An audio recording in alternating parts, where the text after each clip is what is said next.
It's hard to say whether this is good news or bad news, but you may have heard on Monday, 7 million people lost their COVID benefits.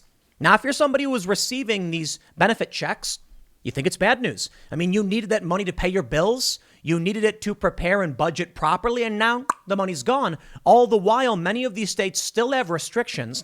And the media is saying it's only going to get worse. If you're someone who did not receive these benefits, you may think it's good news.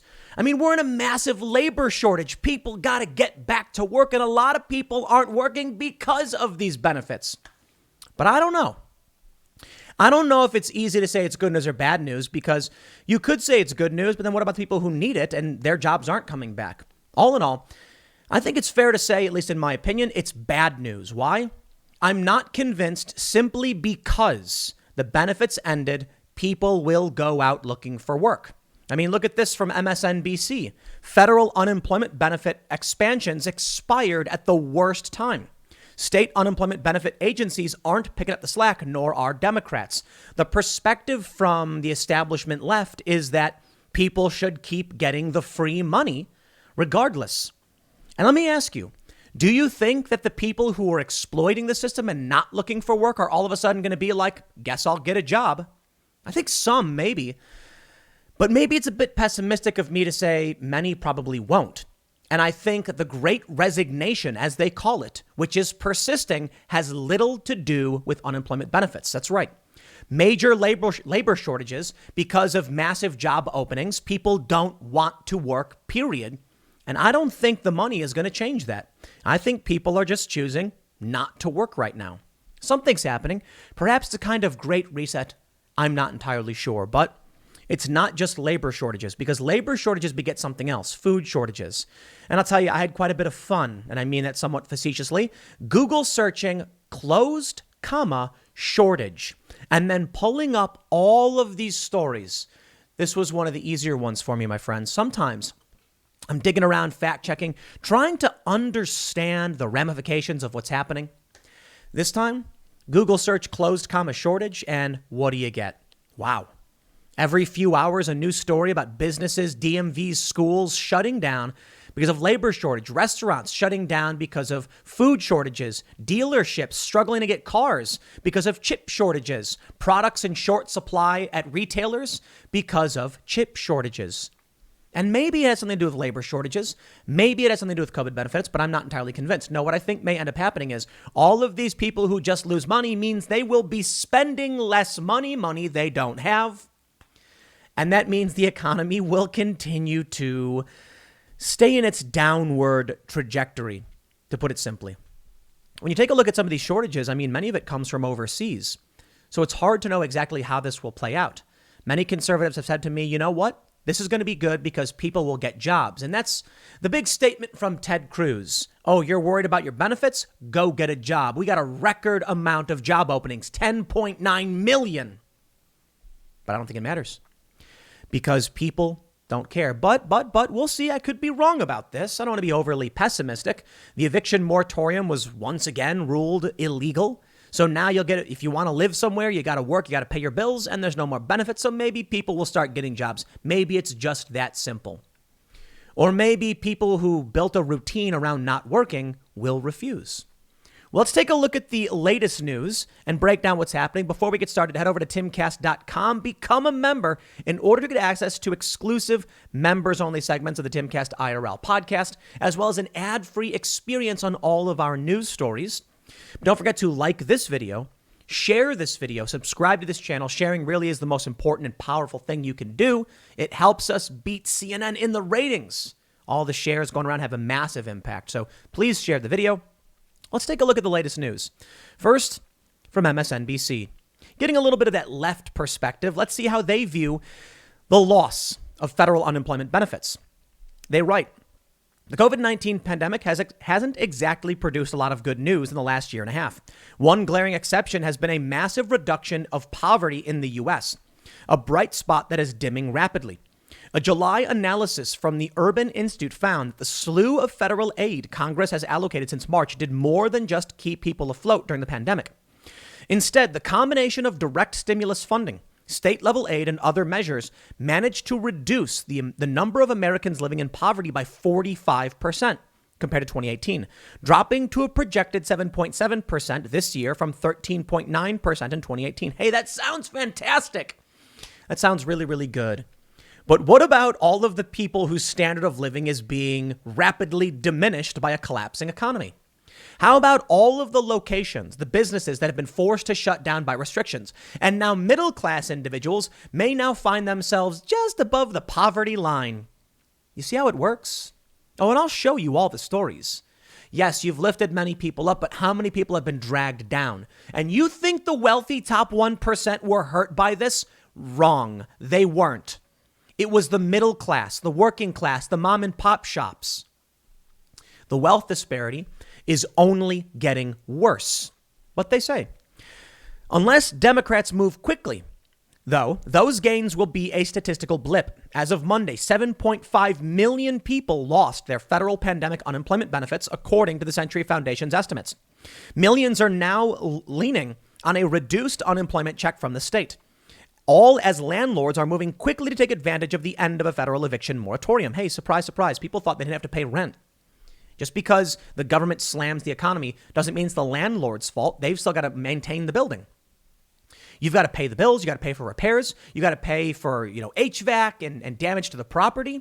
Being a landlord doesn't mean you just get free money. But a good landlord, I think, would try and split the costs, understanding the hardships, for sure. It didn't have to be this way. Instead, it was a choice from Congress, so they say, and the White House to let the 3 unemployment programs tucked inside the CARES Act expire. The end of the $300 boost to benefits, reduced from its original $600, will be the most visible change for people still able to collect unemployment checks from their state government. But the end of the 2 other programs will have a much harsher impact. The first, the Pandemic Emergency Unemployment Compensation Program, allowed people who had depleted their state benefits to continue to collect aid.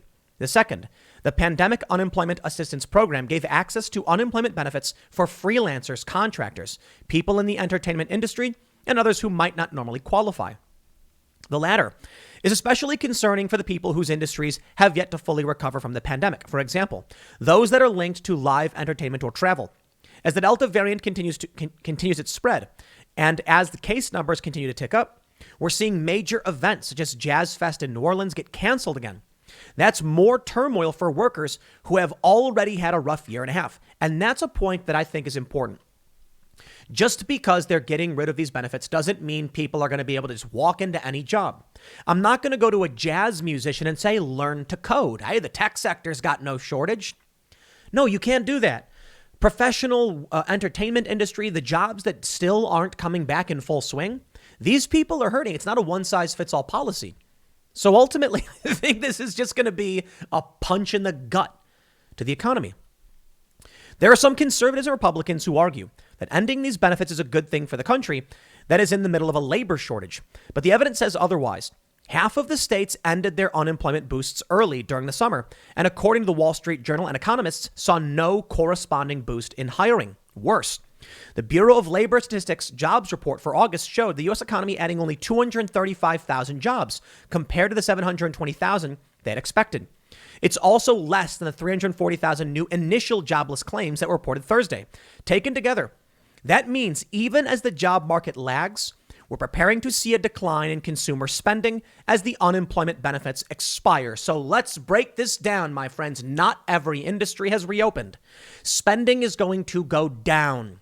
We've already seen tons of red states end these benefits. Still not a massive spike in job creation across the board. In these states, we may have seen some blips. Ultimately, people have less money to spend, less money to circulate in the economy, businesses make less, and then we'll see how this plays out.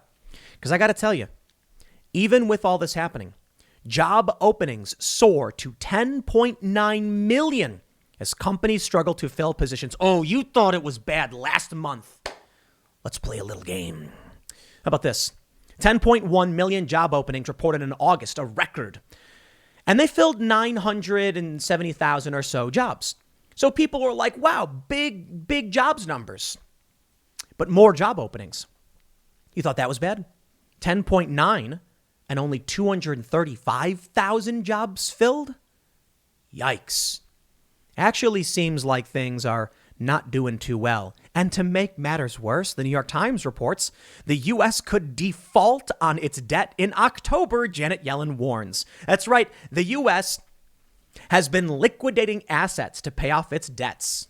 Isn't this fun, watching the gradual collapse of the United States? So they say gradually, then suddenly, as it were. Now, I don't know if it's the absolute end, but it certainly seems like things are just getting worse. Maybe I could be optimistic and just say, like, the end of benefits means people will get their jobs back. But I believe that's not being genuine. Like I mentioned, and MSNBC points out, there's still many events that are not reopening.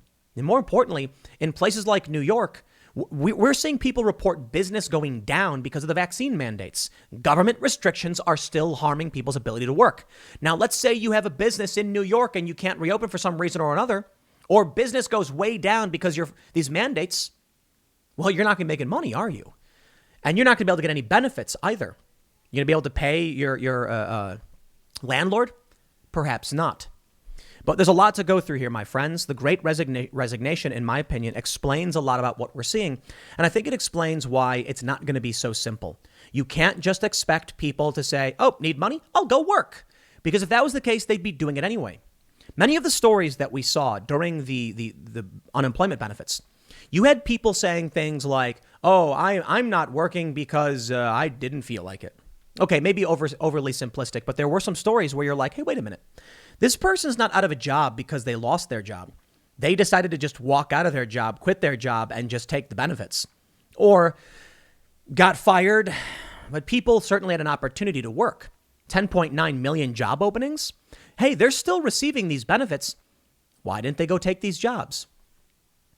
Not everybody was receiving the benefits at the time, as I pointed out earlier. So we can see this from Inc. The Great Resignation is here, and it's real. People are quitting their jobs at a higher than usual rate. What can businesses do to keep their workers? They say, according to U.S. Department of Labor, during the months of April, May, and June, a total of 11.5 million workers quit their jobs. Recent studies indicate that it's likely not over. A survey of over 30,000 workers conducted by Microsoft found 41% are considering quitting. The number jumps to 54% when Gen Z is considered alone.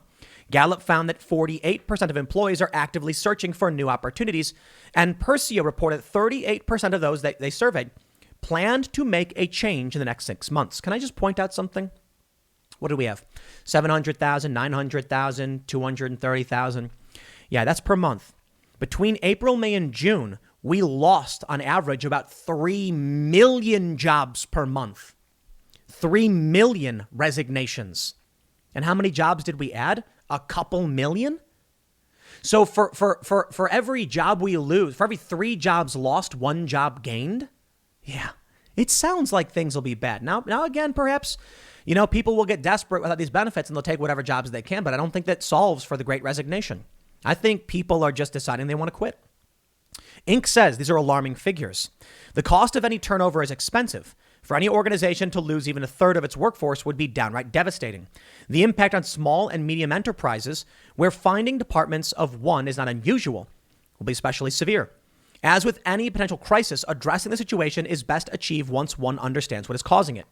The issues driving the Great Resignation, while multiple, are mostly variations on a theme. According to a survey conducted by LinkedIn, 74% of those surveyed indicated that the time spent at home, either during shutdowns or working remotely during the pandemic, had caused them to rethink their current work situation. A great many, over half in several surveys, cite stress and burnout in their current position as a reason for looking elsewhere. Others point to dissatisfaction and even fear caused by knee-jerk cost-cutting actions by their current employer in response to COVID-19 related business slowdowns. As a result, reason for bolting, with many finding fundamental unfairness in holds on promotions, frozen merit increases, and indiscriminate layoffs, which impacted poor performers and stars equally, particularly as they watched executive leadership refuse to participate in the pain. Still, others made evaluations, both with heart and head, around the true economics of a two-income household, determining the benefits no longer outweighed the costs. Some finally took the leap and started a dream business. Many have simply had it with being undervalued and unheard by toxic narcissistic managers. Finally, Fully a third stated concerns with their personal safety and having to return to an on-site position while the pandemic still rages. So with all this going on, what can a typical small enterprise do to stem the tide, particularly as larger, better funded corporate competitors compete for the same smaller pool? Well, they say first care, but let me point something out. You've seen the videos. You've seen the photos. Recently, I saw a viral photo of someone pulling up to a drive-thru at McDonald's, and a sign on the McDonald's drive-thru speaker says, "Everybody quit. Sorry." Now, hold on there a minute. If you quit your job, you don't get benefits. The Great Resignation is not about getting free money from the government. That's overly simplistic. Perhaps, I've made incorrect statements in the past by thinking it was that simple. Reading these stories now and realizing why people are quitting, it's not so much about money. I do think it's fair to say, though, let's be real. Giving people free money means they have less incentive to do the job properly. And depending on how they can get the benefits, even if they do quit, a lot of people decided not to look for work because they were getting benefits. To put it mildly, people quit all the time. They might say, "My manager is a dick, I'm out." And then they quit. And then they say, "Wow, I'm broke, I need money." Some people lose their jobs because of COVID, right? Let's be real. COVID happens, restrictions fall in place, business shuts down. Someone says, "Yo, I lost my job. What do I do?" And the federal government says, "Well, freelancers, everybody, here you go. Here's benefits." And then they say, "These restaurants are reopening, but I'm all right. I'm getting these benefits." So that actually may be the case, that people refuse to look for work simply because you got the money coming in. And honestly, for a lot of people, the unemployment benefits were more than they would have made if they went to these jobs. So I do think it's fair to point out some people will return. But then looking to the Great Resignation, something has changed. There's been a major shift in priorities for a lot of people. Perhaps the fear has ignited something in people that they once lost. Wanting to be with their families, wanting to be with their kids. Regardless, I don't think it's so simple just to say that an end of benefits from the government is going to solve all of these problems. It may fix things. Now, Republicans certainly think so. From the Daily Mail, get a job? Ted Cruz's response to article claiming jobless Americans have few options after 7 million lost their benefits. The conservative lawmaker shared an Associated Press article on an unemployment stipend drying up on Twitter, saying, get a job? There are millions of vacancies and small businesses across the nation are desperate for workers. That's true. That is absolutely true. And I think the sentiment is actually true. But what about people who want to work remote? Why? Well, imagine this. And I absolutely empathize and sympathize with this, and I think everyone should, including conservatives. Imagine this. You and your husband or wife, your significant other, you wake up early in the morning, send your kids off to school, call the babysitter or drop the kid off at daycare, and then the dad goes to his job at an accounting firm, and the wife goes to to the hospital where she's a nurse or something like that. And then there is a remote worker mandate for the dad. And maybe nurse isn't a good example, but the mom and the dad have office jobs. And all of a sudden now they're working remote. All of a sudden now they're spending time with baby. All of a sudden now they are able to pick up their kids because they can meet their deadlines working remotely, not being in the office. All of a sudden they say to themselves, you know what? I want to be with my family. I don't like being at the office. I like this routine. And I got to be honest. One of the most important things for children is to be with their parents and see the work they're doing. I think it's absolutely fantastic. Then comes the Great Resignation. The labor shortage isn't just about people not having money. It's about people reevaluating what they're doing. And I think there is a lot of good here. And maybe, to be completely honest, there is some value in sacrificing economic growth for the return to the strong family structure, which in turn can heal the economy and set us back on the right course. This is something I think conservatives need to consider. Many of the people saying, I don't want to go back to work are saying that because they want to be with their kids and their families. And boy, is that a good thing, especially when you see how awful it is for these kids to be in these schools. So maybe all of these really awful things happening at schools actually just a light at the end of the tunnel. Why? It's creating pressure on the kids to say, I don't want to be in this school. Pressure on the parents to say it's time to have you homeschooled. Pressure on our entire society for parents to take responsibility for homeschooling their kids, creating school pods where local communities hire a teacher themselves, all pitch in, and that teacher teaches the kids in a group setting. And for parents to say, I want to be there for my kids. I'm not saying it's absolute. There's still a lot of families that are hurt by this because some people are running mom and pop shops, and without employees, it ain't going to work. So it's a complicated problem. I don't think the situation will be solved immediately, but I will say the optimism here is, despite all of the bad things we're hearing, you got to admit, it is kind of awesome to think that parents will now be spending more times with their children, taking responsibility for raising them. Many of these kids are already getting pulled out of the indoctrination centers. Homeschooling is up by like 25%. And how many videos did we see of people going on TV and their kids walking in the background? And I'm like, it's funny and it's awesome. I want people's kids to see them working. Here at Timcast, we encourage people to bring their kids in. Be responsible. Don't have your kid mucking up the place. But I want these kids to see how the world works and learn from their parents and spend more time with them. I think that's very important. And that's awesome, to be completely honest. Now, what happens in the end? The challenge, I suppose, is that the standard of living for a lot of people will go down by some metrics. But I got to wax philosophical a little bit here.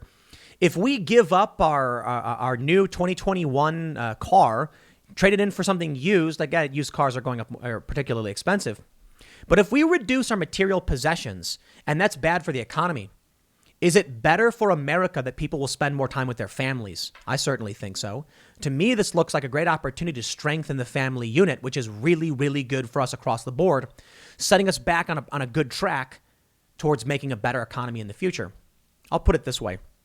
For me personally, I would prefer to be around friends and family than to have a new car, than to have a better car, than to have access to the club or to go to the movies. I remember we were talking about religion with Yossi Gestetner, who's a commentator, and he's Jewish. And he was talking about the Sabbath and how once a week the family gets together, turns off all TVs, computers, phones, and they talk to each other and they have dinner. And I was like, man, that is powerful stuff. It's amazing. Families should be doing this. I see a light at the end of the tunnel here. I really, really do. And admittedly, there's a lot of bad that's going to happen. No joke. But I don't know what else to say.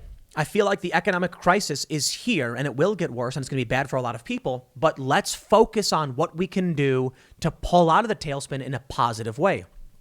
There's a lot going on. A lot of people don't understand the Great Reset. And Inc. also brings this up, talking about, why people are quitting. But we'll move on from this one because I want to get into the work stuff. Check this out. A 74-year-old donut shop in Detroit has temporarily shut because of a staff shortage, as well as soaring ingredient costs, a report says. This one's big. It combines the food crisis and the labor crisis. I'm sad to see it, man. See, this is the other thing, too. We don't want to lose out our institutions. I can talk about all the good that we're going to see by families being together, but come on, a 74-year-old donut shop? I mean, that's a rad thing. Think about the grandparents who come with their kids and say, when I was a kid, my dad brought me here, and this place, he remembers going there on opening day, and now I'm going to bring you here, son. And then the kids like, son, my grandpa brought me, your grandfather brought me here, and they come as a family. These are still really good things, but take a look at this. I got so many here. Chew on this from the Gazette. Parlor City closes Marion location because of staffing shortage. Oh, that's a bummer. Here we go.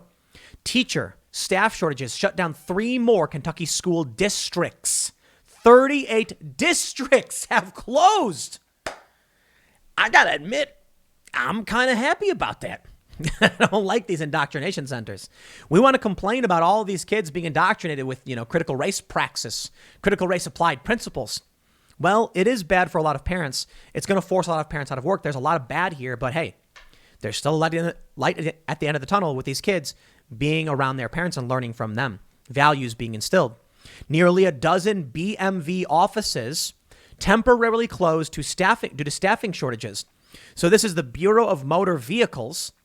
We're seeing now people are not even going to be able to get their license. So I believe this is Indiana. I could be wrong. I'm not entirely sure who has the BMVs. I'm sorry. Yes, it is Indianapolis. So then we have this one. 11 Indiana BMV branches temporarily closed to staff shortages. You know what? Let me just pull up the Google for you. Closed, shortages. And here's all the stories. Here's one. Horizon Science Academy closed, staffing shortages. Stillings Dining Hall closed. Ferg Starbucks closes, staff shortages at library, Wilmington schools. Yikes. But hey, it ain't just about labor. Wipeout in grocery aisle. Pittsburgh shoppers face spotty shortages as Delta variant rages on. Wow. And then you can just Google search closed food shortage. Abilene's chili restaurants closed Monday. That bums me out. Nando's closes 45 restaurants. That's in the UK. Where's the beef? Shortages of food packaging force restaurants to cut hours. It is happening, my friends. It is the Great Reset. And you know what else? It's also the vax mandates. Over 20% of deployable Seattle police may be fired if they don't get the vaccine soon. There we go. There we go. It's happening. The Great Reset. You know, we can sit here and complain.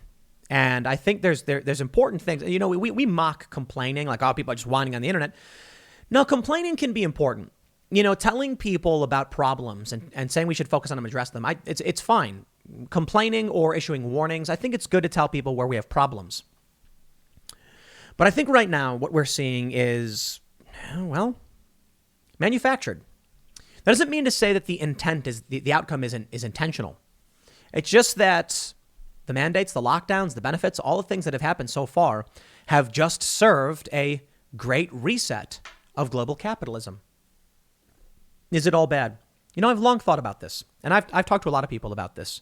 We've even mentioned it to, say, Alex Jones, for instance, on the IRL podcast. It is bad when they destroy someone's life. It is bad that many families who were planning for their futures have now lost their businesses, lost their jobs, have become dependent on government. But it's not all bad. I'm not a fan of materialism.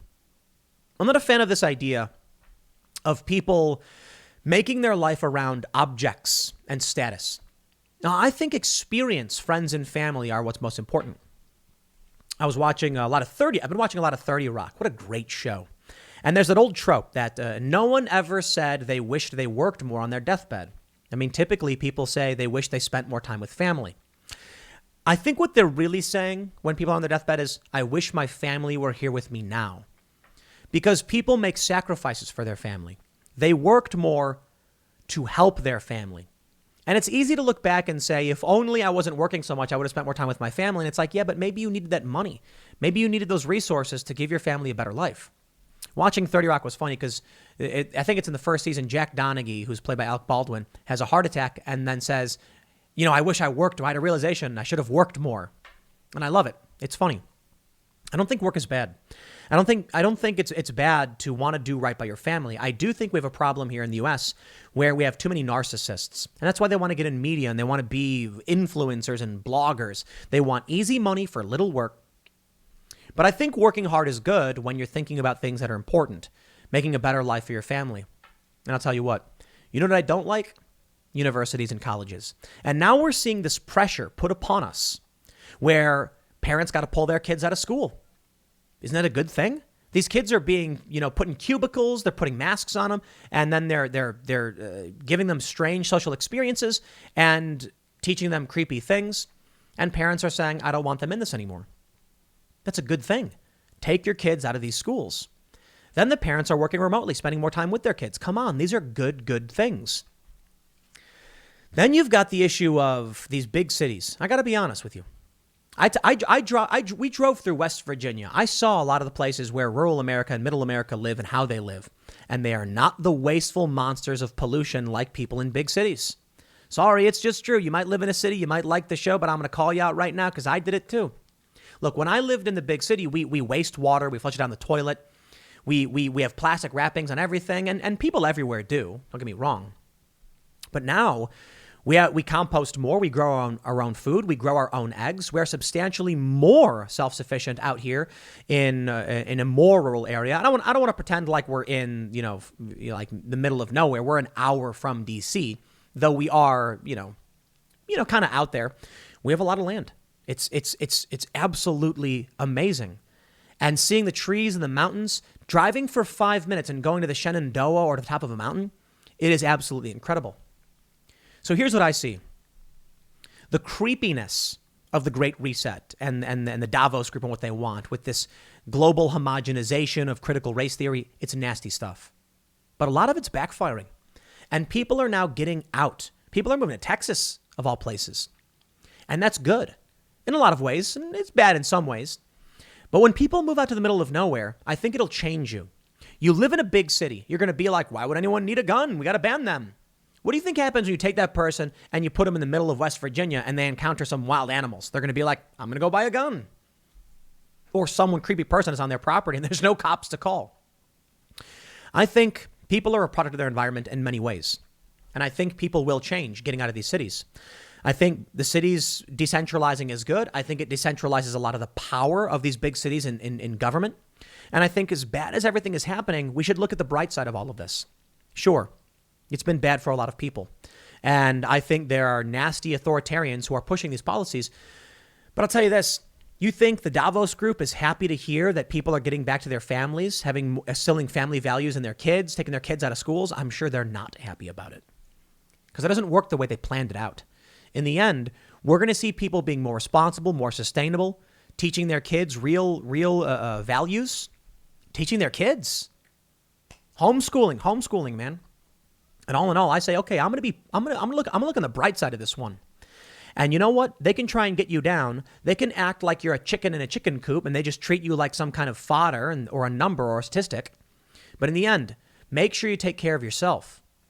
Some people are addicted. They won't leave these cities. So they will sit and wallow in the despotism. But a lot of people are waking up to this. I have a lot of friends, I tell you, who have gone full on woke Biden rage. And they're just angry all the time.